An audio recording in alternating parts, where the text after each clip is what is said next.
How are we doing today? It's a new day. Let's get started.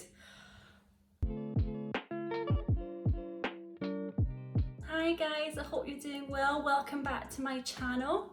So for today's video, I thought we'd do my fitness journey. This has been asked quite a bit on my Instagram, so I thought I would share it with you all, go into a bit more detail, give you the scoop. So when I actually properly started getting into sport was probably when I was about 5 or 6. I started when I was about 3, but at a 3-year-old can't really pick up a tennis racket. So I'll go from about 5 or 6.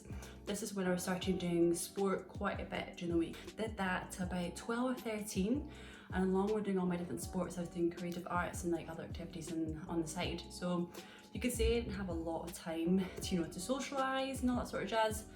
So I think I did about 9 sports. I did tennis, swimming, hockey, athletics, cross country, then netball, football, a bit of basketball. And then I think alongside that I also did band practice, I played the flute. And then I did drama, Woodies, which is like a mixture of scouts, guides, and like a youth club, and I did guides as well. So they were kind of the main things I did throughout the week. So yeah, quite the busy gal. Monday I had swimming, and then Tuesday I had, what did I have Tuesday? Cross country, and then Wednesday I would have netball, or I switched from netball bands after school. Then I'd have hockey training, and I'd go straight to guides. Thursday was football training, and then Friday was tennis training, and then Saturday I'd either have a cross country race, or I'd have a hockey match, and then Sunday I would have either hockey training or tennis training in the morning, and then I would have drama club afterwards. So yeah, you can see I was quite the busy gal. So we'll fast forward a few years. This is probably between 10 and 13. This is when I was kind of playing a lot of sport at this point, and kind of really starting to kind of dislike it and wanting to quit as many as I could.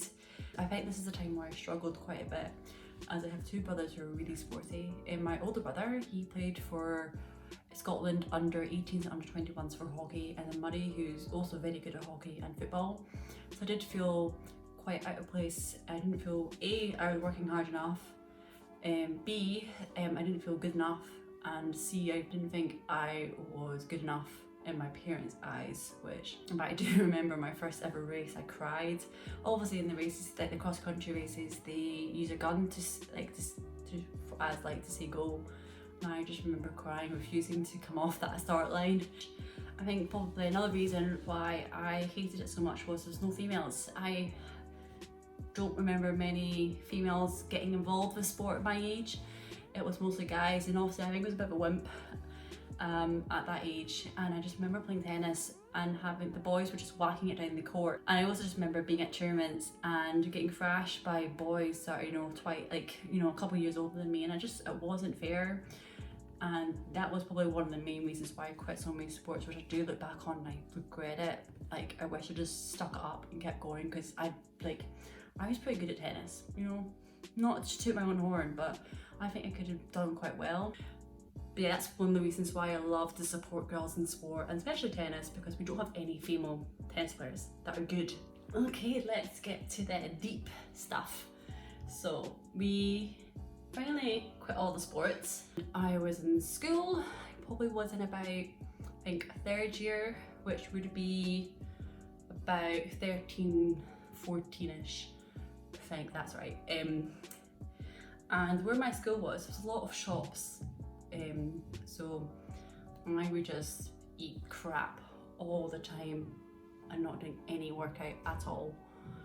So that took a really big hit on me. Like, I was never fat.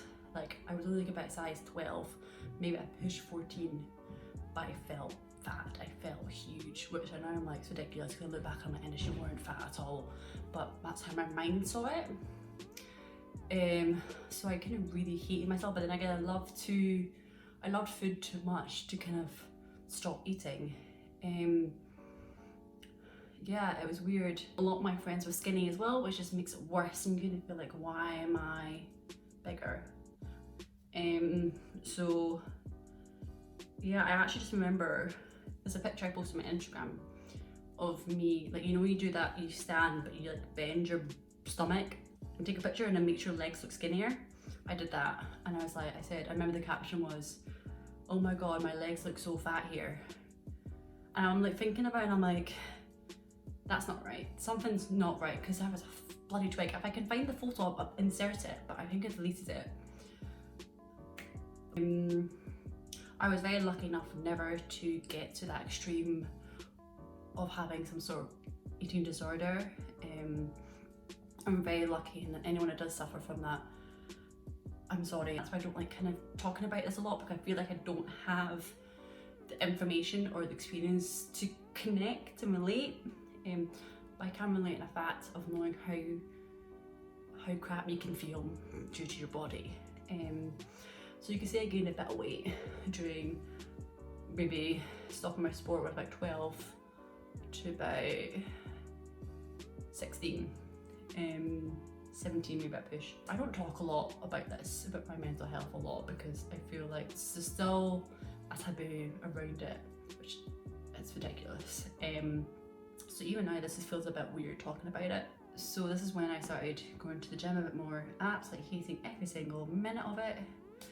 So I did pretty much cardio. I either ran like 5k, or I'd go for a long cycle, or I did a bit of Pilates, but it was just mostly very much cardio based with very little weight, if there was any. I did that for a few years. Okay, so fast forward to when I was 17 and I was going off to university. I think this was a good turning point for me, because I think it made me realise that I actually need to look after myself. I'm moving away from home, I'm moving to Edinburgh, I'm going to actually have to defend for myself. So this is when I decided to start a fitness plan. I'm not going to say her name because it's not really relevant. And so I started this guide, which was like kind of like circuit training. So you do 1 day of circuit training, I think it was like upper and lower, and then the next day you do like a low intensity kind of walk or cycle.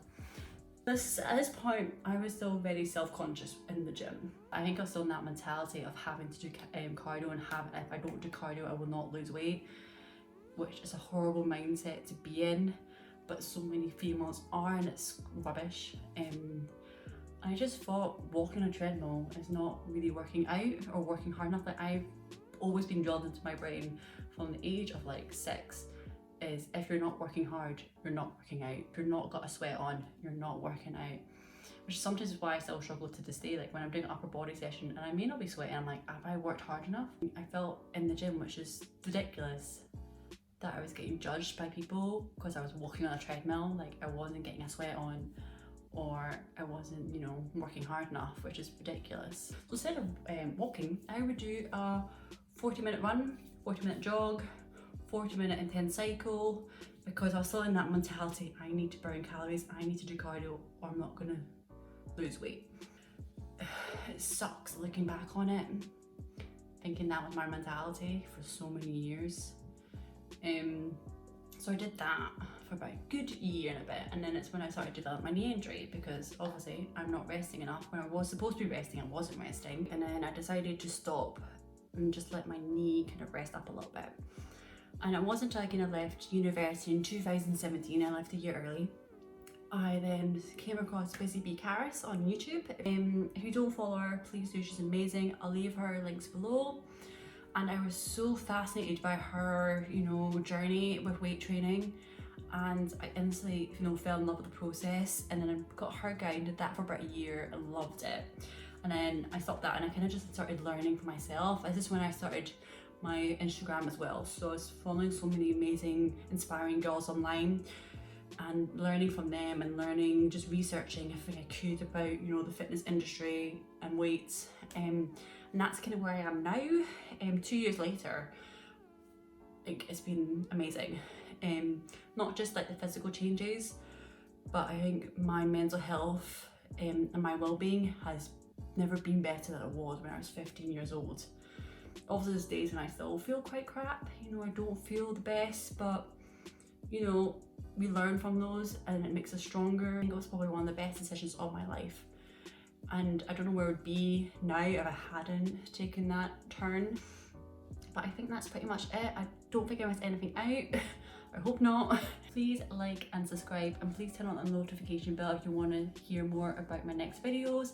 Also, please follow my Instagram, ns_fitness. Again, I'll put it in the box below. But yeah, I hope you guys have a lovely week. Bye.